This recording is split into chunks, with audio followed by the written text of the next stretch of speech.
A taxi driver in Tokyo just showed me something that changed everything I know about fuel economy.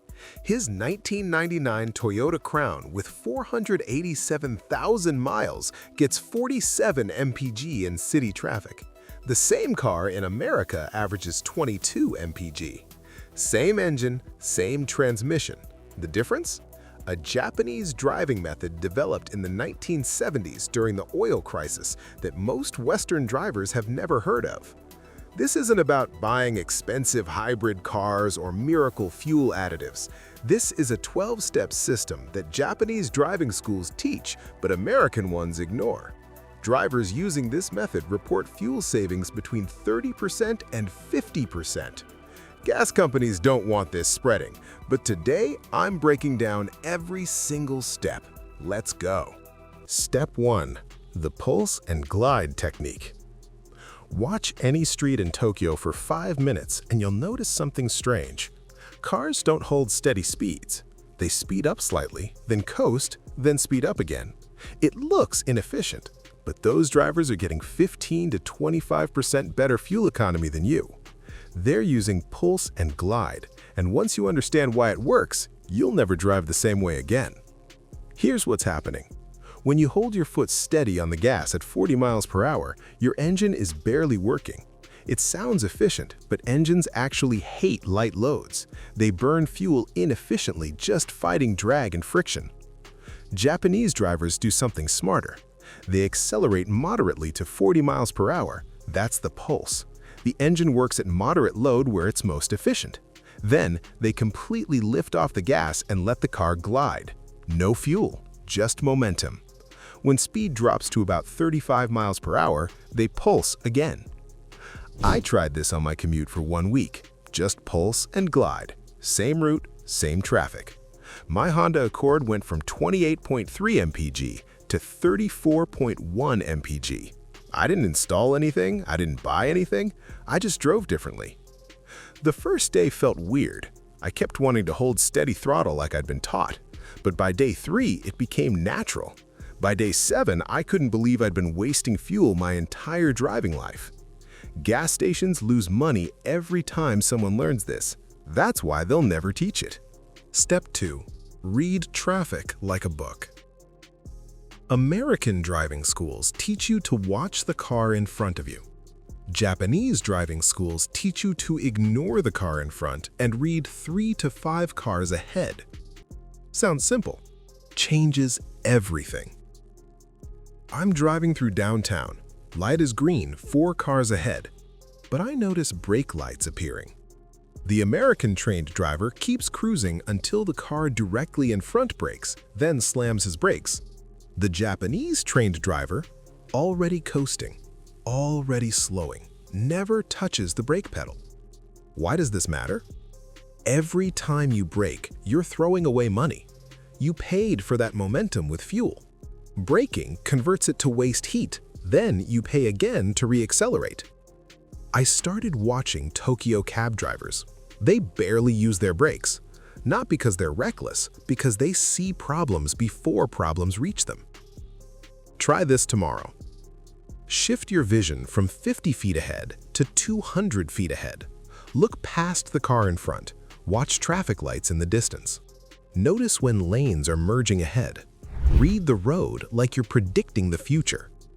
After 1 week of this, I realized I was using my brakes maybe half as often as before. My brake pads are lasting longer, my fuel economy jumped, and driving became way less stressful because I stopped being surprised by things I should have seen coming. This one habit might save you more money than anything else combined. Step 3. The 3-second rule. Here's something that'll make people honk at you, and it'll save you hundreds of dollars. From a complete stop, take 3 full seconds to reach 20 miles per hour. Not 1 second, not 2 seconds. 3 full seconds of gradual, gentle acceleration. You know what happens when you floor it from a stoplight? Your engine dumps way more fuel than necessary into the cylinders. It's called running rich.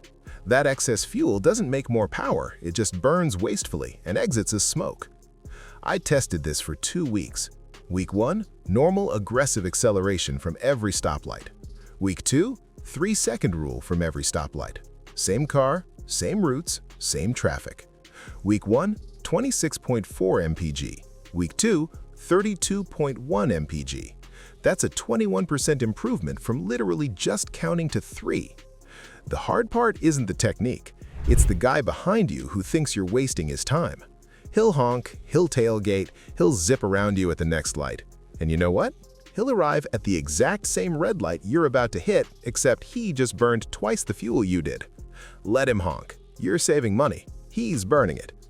Japanese drivers don't care about looking fast. They care about being efficient. Big difference. Step 4. Shift early, shift often. If you drive stick shift, listen carefully.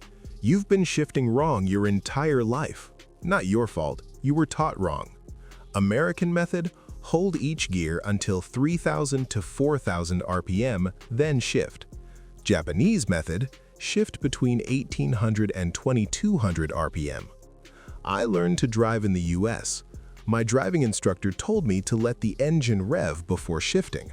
I thought that was normal. Then I spent 2 weeks in Japan watching how people drive manual cars there. They shift crazy early by American standards, first to second at like 10 miles per hour, second to third at 18 miles per hour.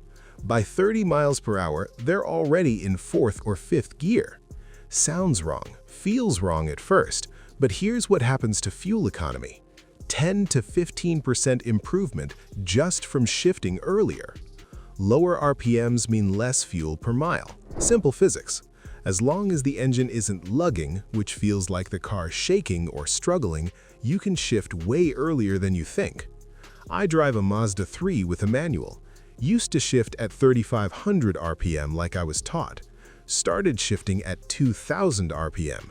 Fuel economy went from 31 mpg to 35 mpg.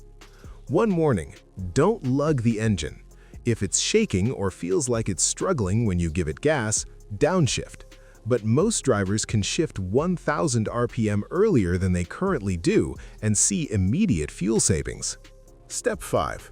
Turn off the engine when safe. This one's controversial, but it's completely normal in Japan. You're approaching a red light. You can see it's red from 300 feet away. Traffic is stopped. Instead of idling while you coast, Japanese drivers turn off the engine and coast in neutral. Zero fuel consumption. Not low, zero. Before you freak out about safety, understand this only works in specific situations. Long downhill with clear visibility? Engine off. Approaching a red light you can see from far away with no traffic complications. Engine off. Modern cars lose power steering and brake assist when the engine's off. You can still steer and brake, it just takes more physical effort. So you only do this when you don't need quick reactions. I tried this on a long descent near my house. It's a 1.2 mile downhill with good visibility and light traffic. Normally, I'd engine brake the whole way down, burning a little fuel to maintain idle. Engine off coast? I saved about 0.15 gallons on that one descent. Do that twice a day, 5 days a week. That's like 75 gallons saved per year from one hill. Important, check your local laws. Some states consider this illegal, and never do this in heavy traffic, on curves, or anywhere you might need quick maneuvering. Many new cars do this automatically with start-stop systems. Older cars can be controlled manually if you're skilled and cautious. Step 6. Tire pressure sweet spot.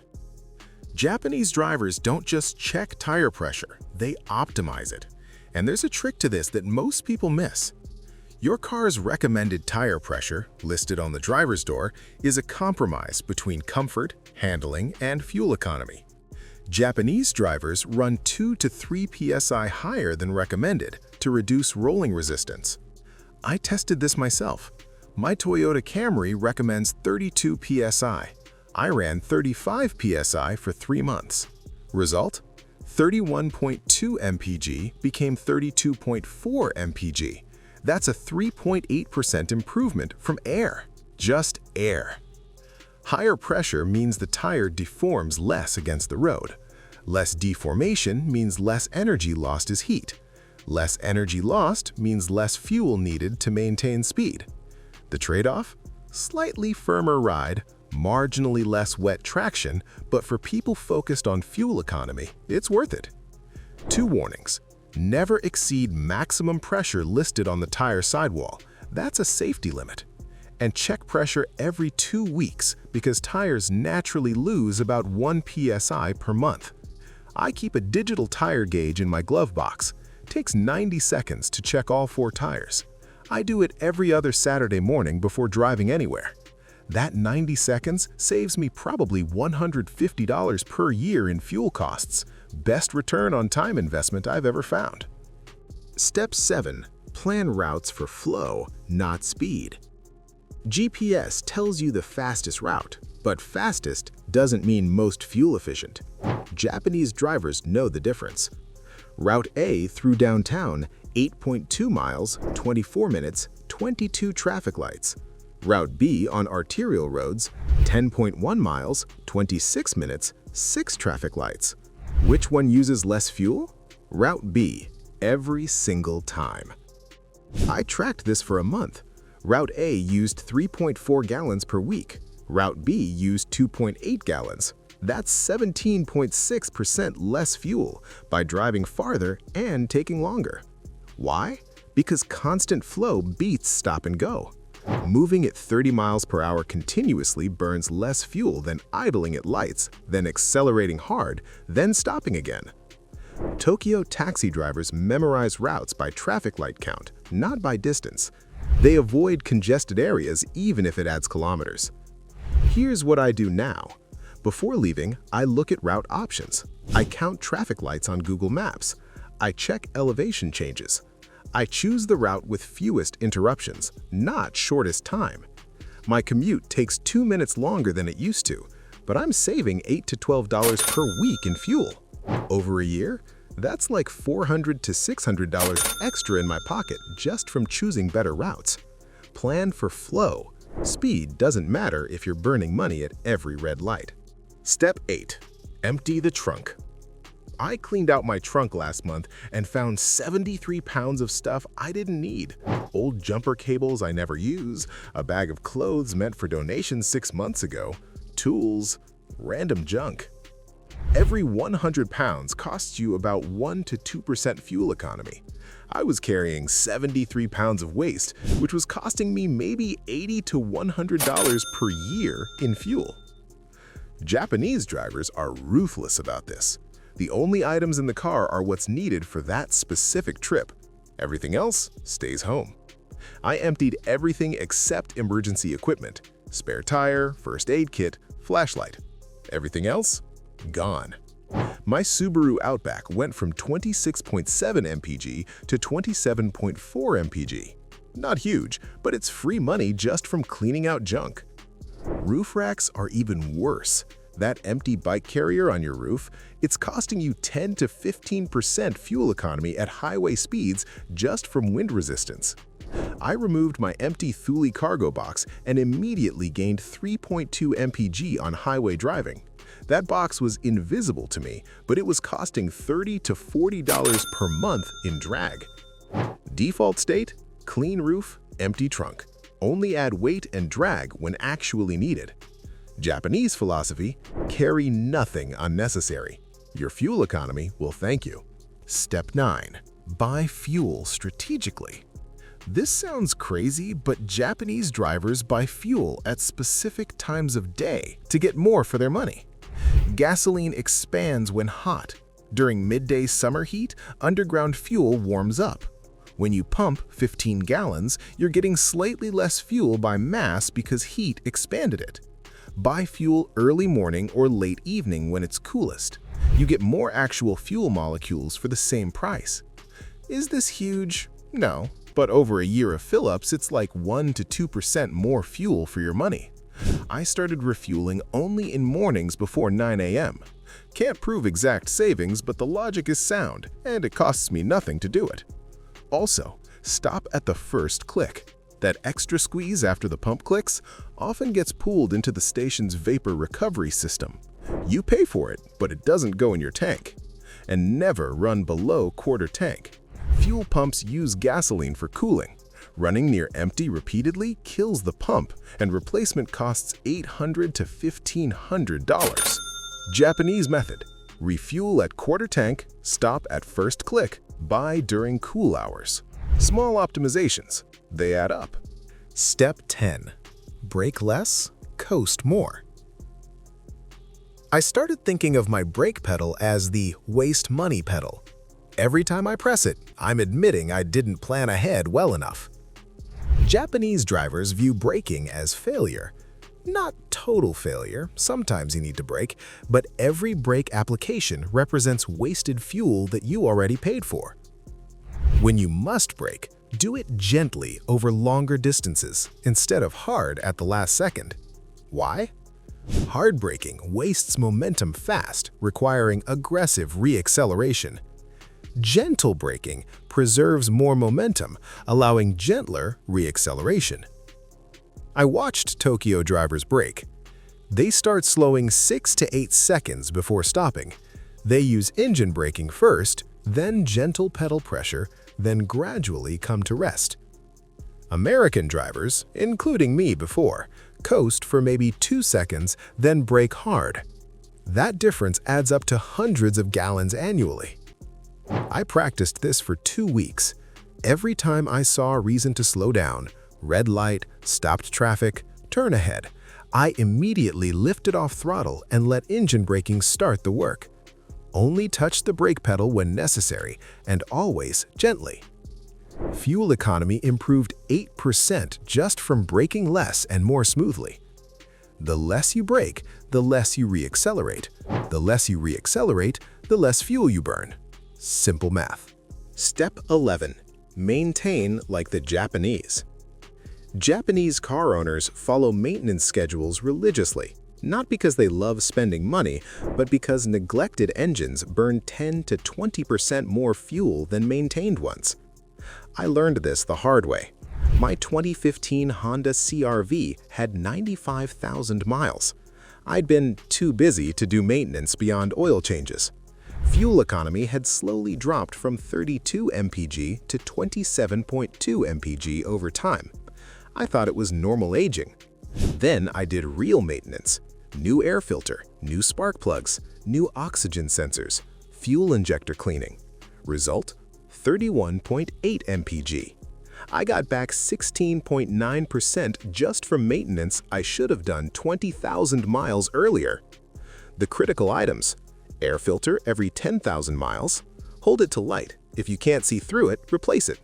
Spark plugs at 30,000 to 50,000 miles, depending on type. Oxygen sensors at 60,000 to 80,000 miles. Fuel injector cleaner with PEA every 5,000 miles. I started using Techron fuel system cleaner every oil change. Costs like $12. Keeps injectors clean, combustion efficient, and fuel economy high. Maintenance isn't an expense, it's an investment that pays dividends every time you fill the tank. Japanese philosophy: prevention costs less than cure. A maintained engine burns fuel, a neglected engine burns money. Step 12. Use technology wisely. Modern cars have features that do automatically what Japanese drivers pioneered manually: adaptive cruise control and eco mode. Use them. Adaptive cruise control holds speed more consistently than your foot can. Your right foot makes tiny adjustments constantly. Each adjustment wastes fuel. ACC eliminates that. I tested this on highway driving. Manual throttle 33.2 mpg. ACC 36.8 mpg. 10.8% improvement from using a feature that was already in my car. Eco mode changes throttle response, shift points, and climate control for efficiency over performance. The car feels slower because it is, intentionally. Americans hate this because it feels like lost power. Japanese drivers embrace it because they understand the trade-off.